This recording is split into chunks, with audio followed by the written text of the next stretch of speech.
is Jonah. Jonah was a prophet. That means it was his job to tell people what God told him to say. Yep.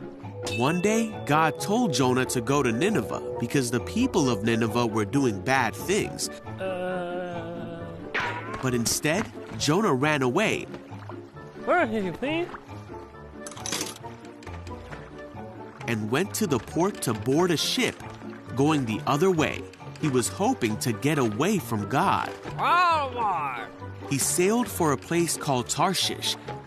While he was at sea, God sent a great and powerful wind over the sea that caused a storm that seemed like it would break the ship apart. Fearing for their lives, the sailors tried everything they could think of to save the ship. Meanwhile, Jonah was sound asleep, so the captain went down and said, "How can you sleep at a time like this? Get up and pray to your God. Maybe he will help us."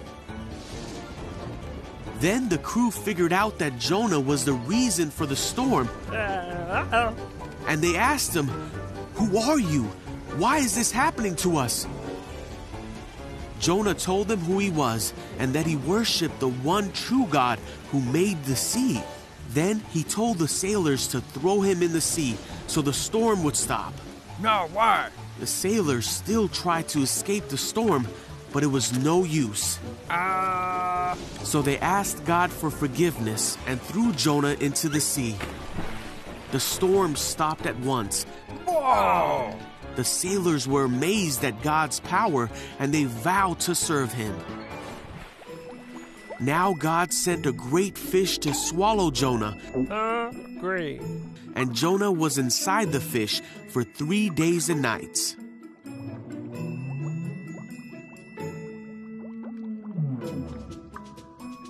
Jonah prayed to God from inside the fish, and God ordered the fish to spit Jonah out.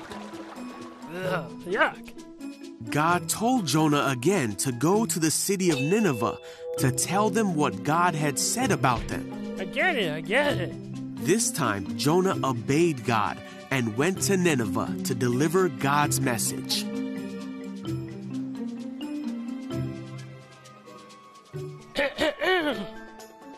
The people of Nineveh stopped doing bad things and turned to God. They were saved because they listened to the message that God had given Jonah.